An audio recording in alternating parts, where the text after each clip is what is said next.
January's theme is getting grounded.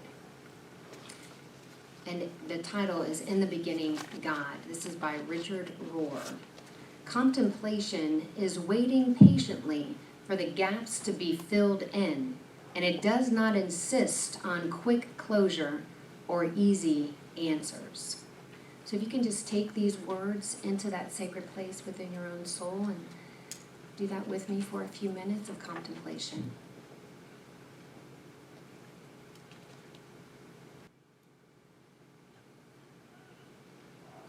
So I am just resting in Thee, resting in God, resting in this love and light and power and presence that moves through us, as us, and around us at all times. It is that very essence of our own soul.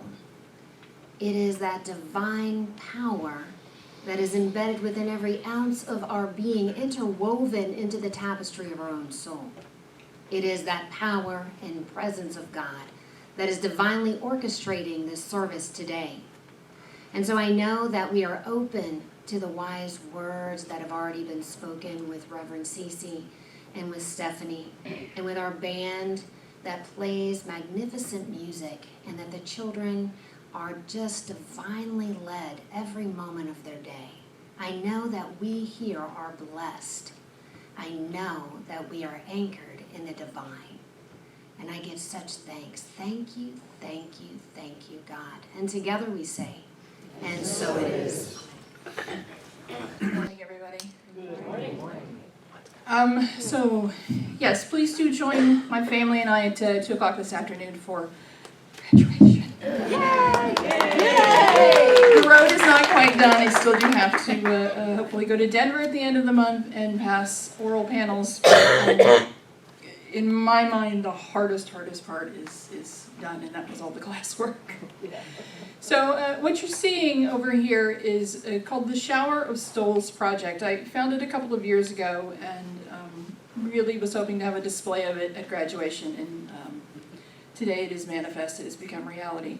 The Shower of Stoles Project was begun by a woman who was an ordained Methodist minister, and when she came out, she was forced to lay her ordination aside. The Shower of Stoles project is a collection of over 1,000 stoles, and they represent the life of LGBTQ people of faith, whether they be clergy or deacons or lay ministers or just people active in their church. Each stole has a story. There are 17 of them there, and I will be donating mine as well. There is only one from Center for Spiritual Living.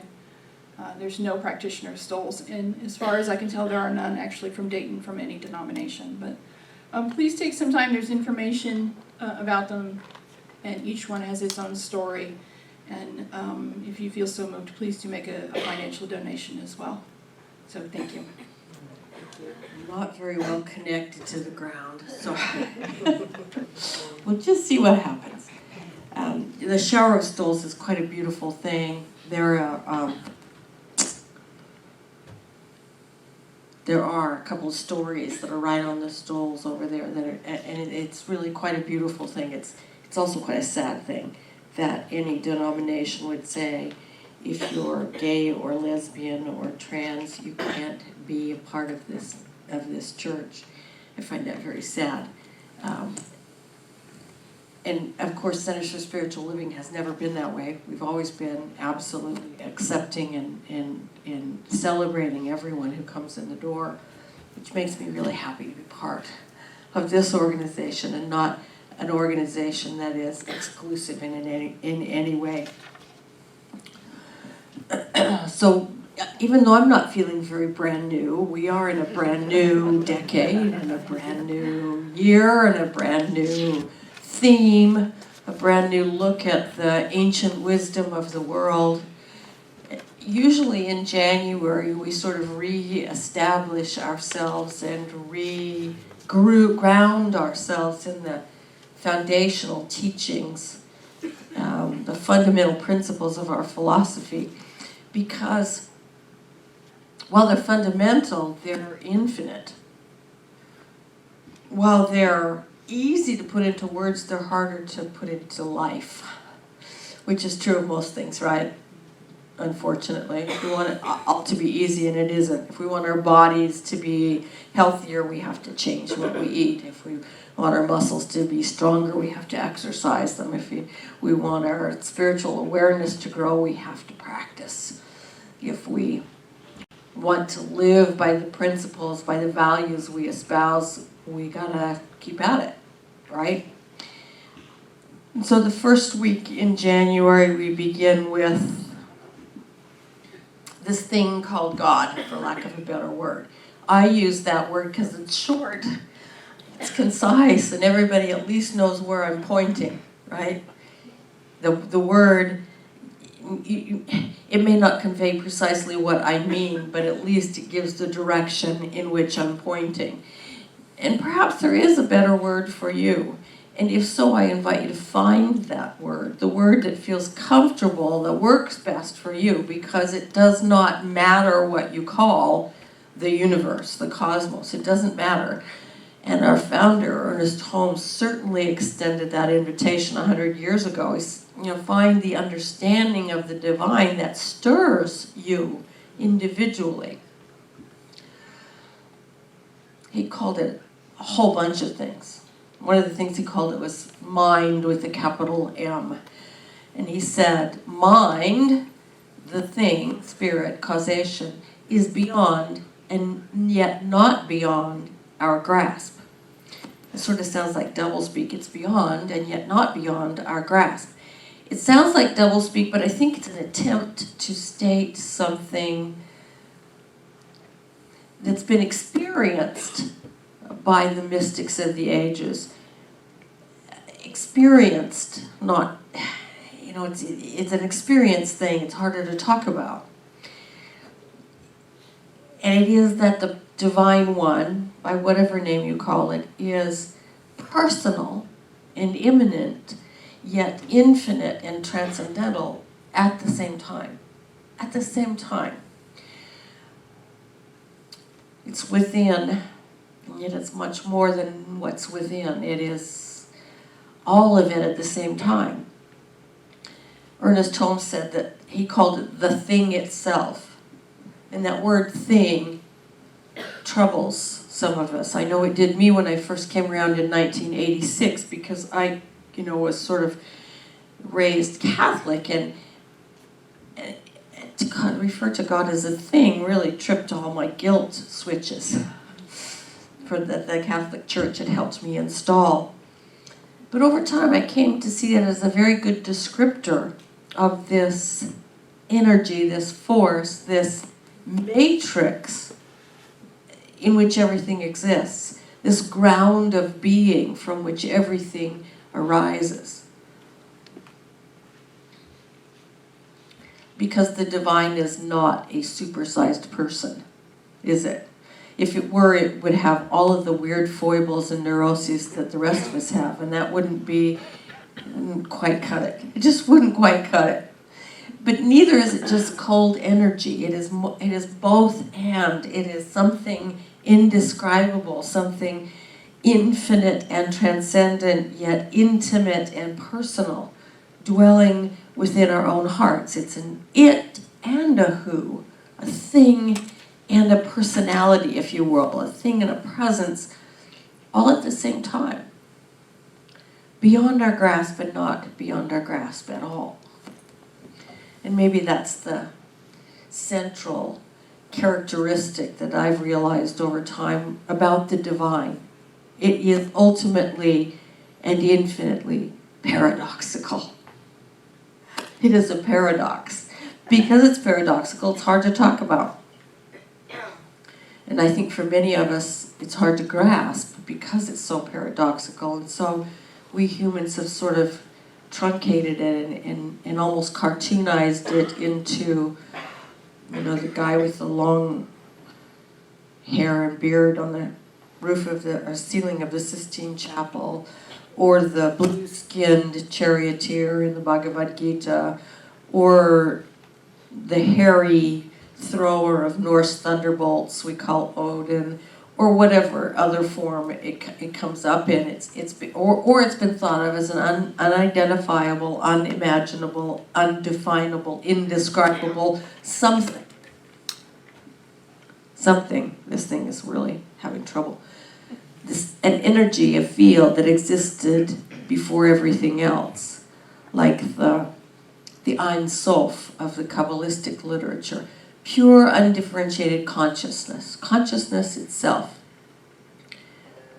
No manifestation, simply consciousness itself, which kind of makes us scratch our heads because we can't imagine just consciousness without form, right? We can't imagine the energy of consciousness with no expression. And according to the Kabbalah, neither could the infinite. So it had to find a way to express itself so it could know itself.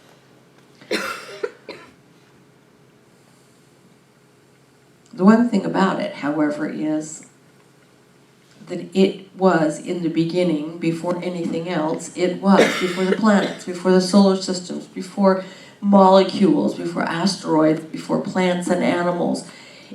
There was only this one thing before everything else. And it is out of that one thing that everything is created and supported. There is only this one thing, permeating and enlivening and sustaining everything, everything. So every form and every being and every life and every plant and animal comes from that one thing. It is that one thing in form. There is not, nor could there ever be, anything or anyone separate from that one thing. And so why does that even matter? Carl Jung said something I find really fascinating. He said, your religion isn't the rituals you conduct or the books you read as scripture. It is the cosmos you live inside. And so our whole lives are shaped by the way we define the cosmos and our place in it. And so if we're stopping to think about everything as one, as arising from a unity, as being a unity, and we stop to think about what this divine one has done, seemingly miraculously, even when we look at it from a scientific lens, it's pretty powerful and it's pretty intelligent and it's pretty magnificent, certainly beyond anything else we know. Somehow it created out of itself a little tiny superparticle of energy that did a thing called the Big Bang that gave rise to our whole universe. That in itself is amazing, right? Somehow it did that Big Bang thing with such precision that our universe came into being. If it had been just a little bit off, a little bit too slow or a little bit too fast, the universe would have either flown apart into undifferentiated stuff or imploded back into its undifferentiated nothingness. See, it did that Big Bang thing with such care and such precision that our planet, and probably others in the universe, is at just the right distance from its star. It contains just the right mix of elements so that planetary life could arise and evolve and continue to evolve. And somehow it keeps all that going. New stars being born as old ones die, and maybe new elements that we don't even know about being created by those stars, and other amazing things happening that we just simply don't know about because they're too far away. I don't know whether you've ever been there. It's been a long time because of light pollution. It's been a long time for me. But if you've ever been anywhere where, you know, the night is clear and you sort of can just look out into all of that night sky, it just makes the hair on the back of my neck stand up, because it's like I'm looking into the laboratory of the Divine One, you know, when I look out into the stars, and we've seen these incredible photos from the Hubble telescope, there we go, and other satellites of star-producing nebulae and things that are happening way, way, way out in the universe that are absolutely astonishing. See, it's that intelligence and that power and that care that I think of when I use that little short word, God. It's that intelligence and that care and that creativity and power that we're made of. And that right there is enough to produce a sense of wonder, if we allow it to. If we spend a moment with it. So our founder, Ernest Holmes, said, nothing can hinder the one who knows that he is dealing with the one power that creates all from itself, moves all within itself, and yet holds everything in its place.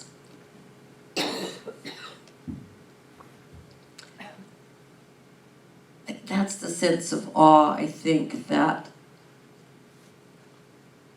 my cosmos needs to contain for me. It has to be big enough to make me kind of just stop and take a breath and realize what's really going on here. What's really going on here.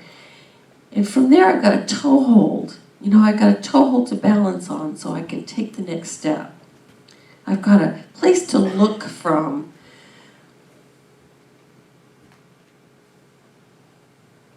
So that I can stand and say, what's my next evolutionary step? Once we understand that is what we are, we can begin to see that we're the drivers of our own evolution. We're the guides of our own evolution. We have been ever since we realized we were conscious, I think.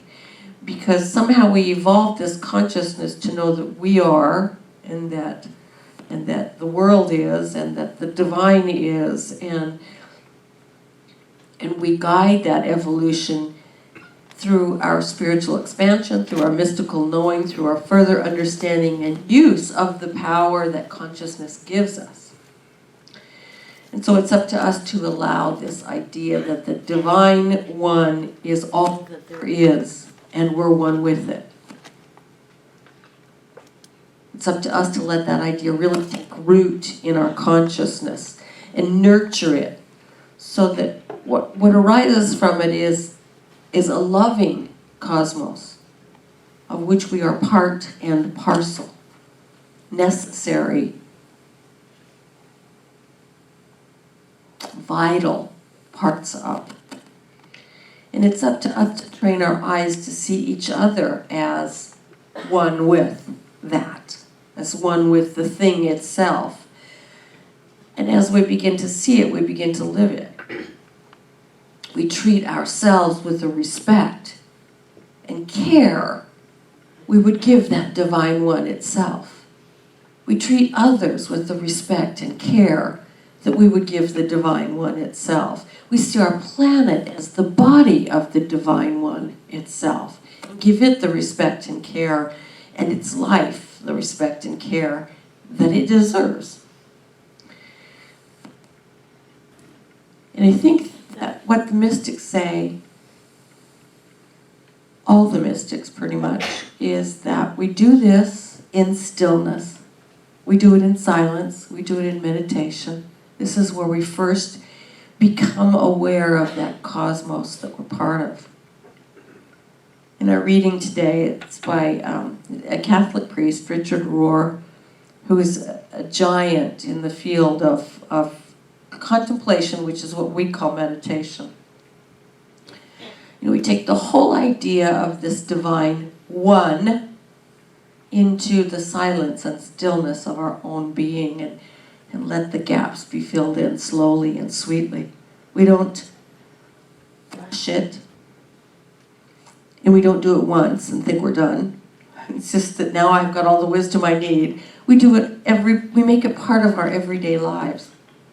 We make it part of our everyday lives so that when we go out into the world and kind of start getting buffeted around by everything that's going on out there, or we sit in the comfort of our own homes and connect to social media and start getting buffeted by all of that, whenever we get disturbed and pulled off center, the stillness, this practice of stillness, contemplation, meditation, silence, whatever you want to call it, restores us to that place of knowing that there's a rightness and a oneness in the universe that is the thing itself.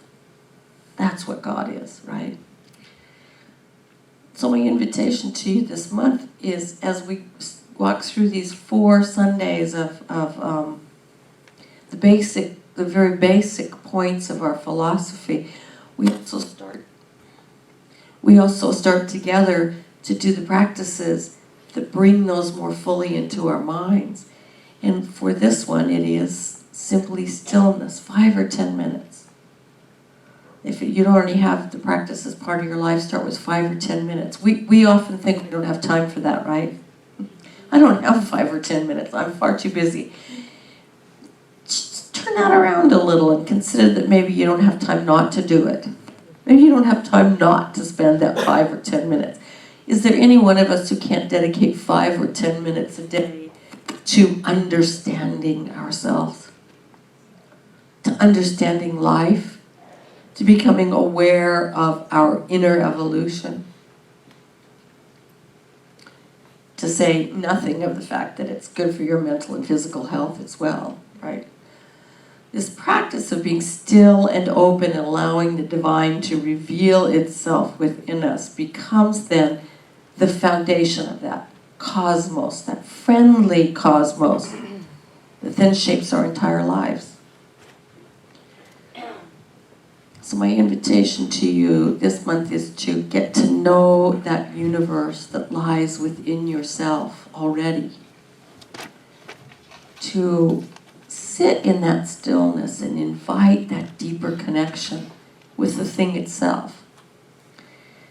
Starting right here and right now in your own heart, in this moment. And just allowing life, the divine, whatever word you choose to call it, to fill in the gaps. Inviting, not striving, but simply allowing those gaps to be filled in until you have an awareness of the divine that works for you.